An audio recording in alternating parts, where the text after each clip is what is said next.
እዚህም አላረፈም አለው በግፍ ራሱ ነሳል ነው። ኮሜዲያን በረከት በቀለ ምን አይነት የጤና እክል ነበር ገጥሞት እናንተ ጋር የመጣው? ከዚህ ፕሮግራም የወሰደው ህመም ምን አይነት ህመም ነው? የከፋ ነው? ቀላል ነው? ወይም ደግሞ ይሄንን ኦዲየንስ አስቀምጦ ወጥቶ መሄድ ምን አይነት ችግር ቢያጋጥመው ነው የሚለውን ጥያቄ እንዲፈታ እኔም ብለው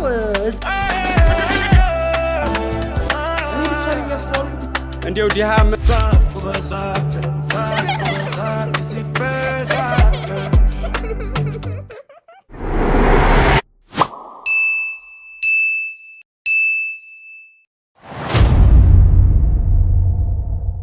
እንደምን አድራችሁ ብላችሁ ሰንብታችኋል ወገን።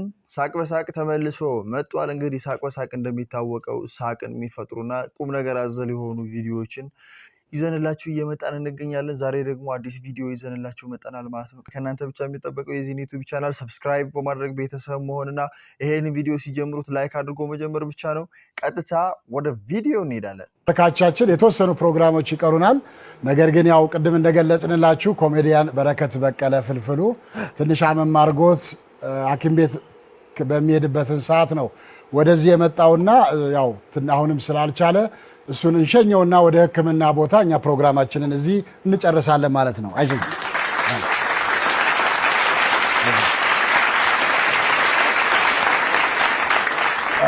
እሺ እንግዲህ ያው ተመልካቾቹን አክብሮ ነው የተገኘውና እንግዲህ አሁን ወደ ሕክምና ይሄዳል።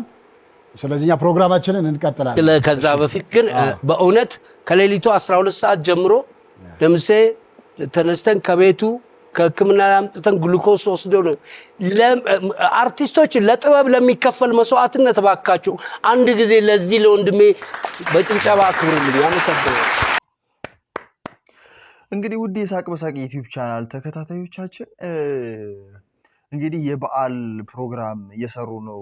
ዋሻው እንዴ ምንድነው ከዚህ ፕሮግራም የወሰደው ህመም ምን አይነት ህመም ነው?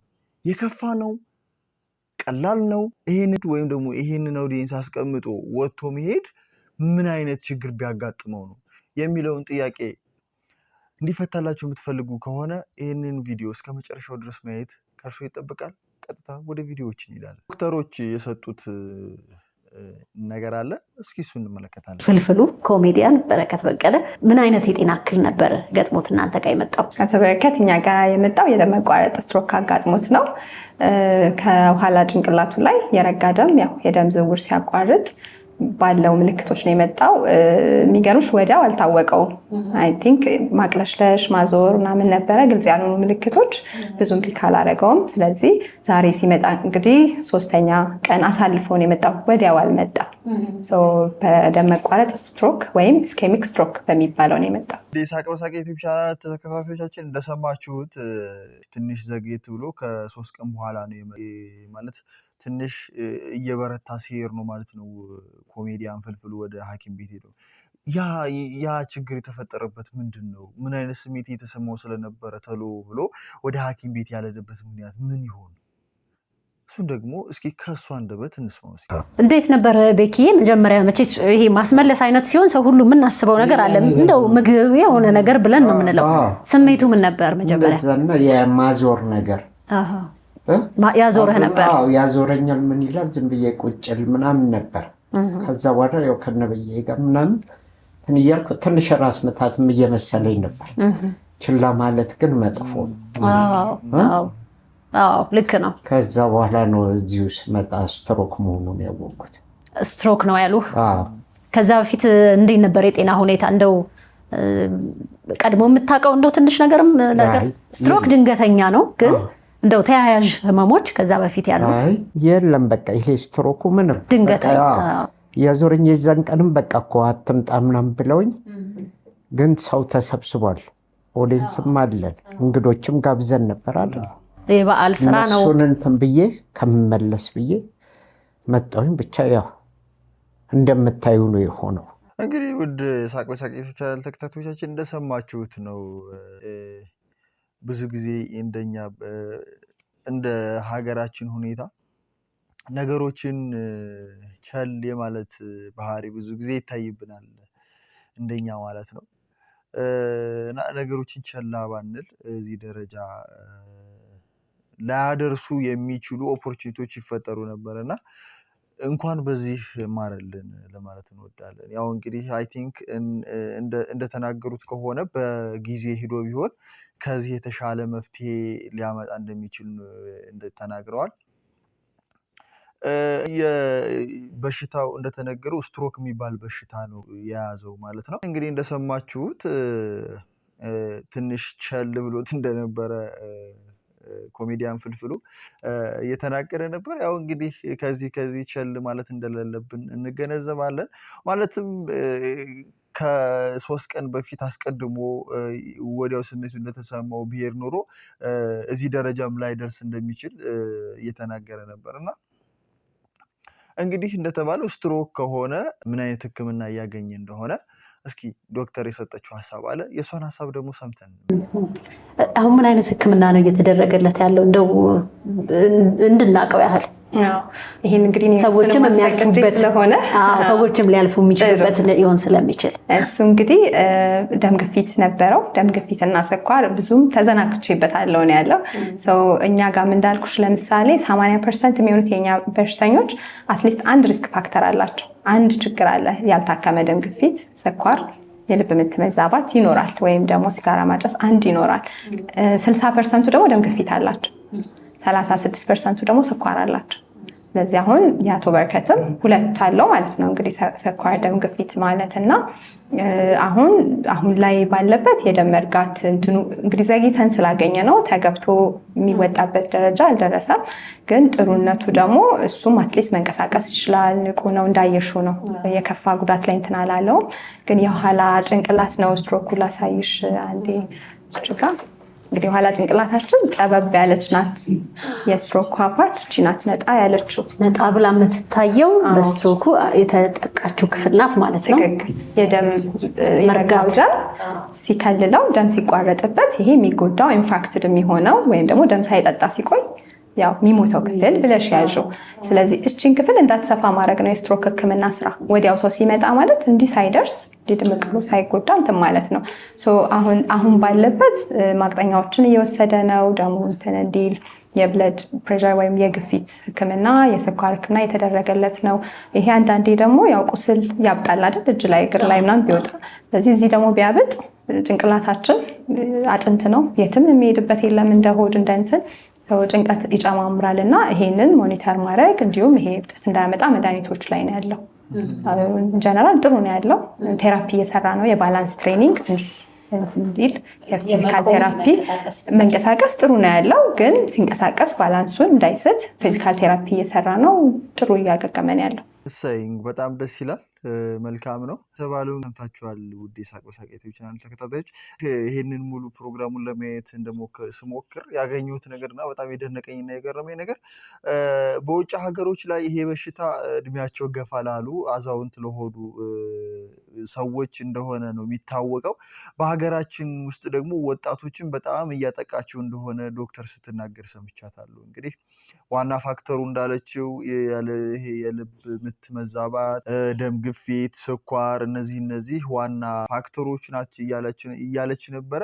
እንግዲህ ደግሞ ለእነዚህ መንስኤዎች ደግሞ የተለያዩ እንቅስቃሴዎችን አለማድረግ ምናምን ብላ የተለያዩ ሪዝኖችን ሰጣለች። እንግዲህ ወጣትንን በጣም መጥፎ በሽታ ነው በሽታው ስትሮክ የሚባለው በሽታ አስጊ ሁኔታ ላይ ከተደረሰ የሰዓታት ቆይታዎችም ሊሆን ስለሚችል ወንድም እህቶቻችን ከዚህ አይነት በሽታ ጠንቀቅ እንድንል የሚል መልእክትን ማስተላለፍ እወዳለሁ። እንግዲህ ቅድም እንዳየ ነው ፕሮግራም አቋርጦ እንደሄደ ሁሉ የአባይ ቲቪ ፕሮግራም አዘጋጆች የጠየቁት ነበረ።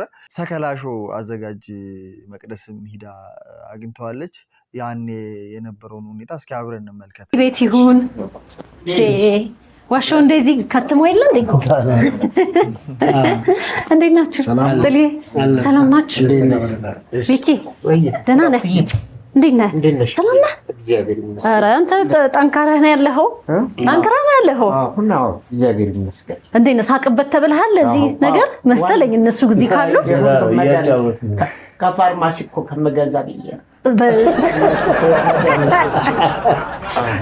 እንግዲህ ፍልፍሉ ተኝቶ አልጋ ላይ ሆኖም ሊያስቀምጠን አልቻለም። በቃ ጥርሳችንን ሊያስገጥመን አልቻለም።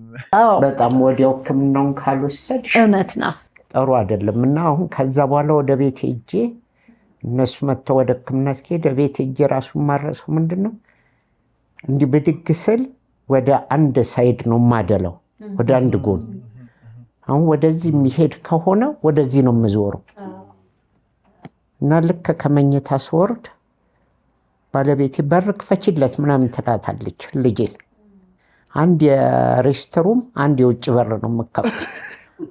ምን ሆንሽ ሲባል ወዴት እንደሚሄድ እኔ አላውቅም። ምን ይሆን ወደዚህ ሂድ ወደዛ ነው በፈለገበት ይውጣ። ምርጥ ፕሮግራሙን በጣም በቃ ያማረ ነበር ያደረገላቸውና ከዛ ላይ የወሰድኳቸው ቀልዶች ናቸው። ስማ በያ ምንድነው ያልካት? ዶክተሯ በእንትን እያሳየችን በስክሪን የህመሙ ምናምን ሴሌብሬም ስትል ምን የሴሌብሬሙ ጋር ስትል ሆርሙዝ ነው ሆርሙዝ ነው አለ። አዎ ማለት ከዚህ ወደዚህ የሚወስደው እሱን የተቋረጠው ሲባል ምንድነው የሆርሙዝ ሰርጥ ነው። አዎ ሰርጡ ነው ያልኳት። አሁን እሱ ከተከፈተ ያው መረጋጋት ወደዛ የሚያስተላልፈው ሰርጤ ነው የተያዘው። በኮሜዲያን ሲገለጽ በቃ የሰርጥ ችግር ነው፣ የሆርሙዝ ችግር ነው። ከልብ ወደ እንትን ጭንቅላት ደም የሚያሸጋግረው እዛ ጋር ተቋርጧል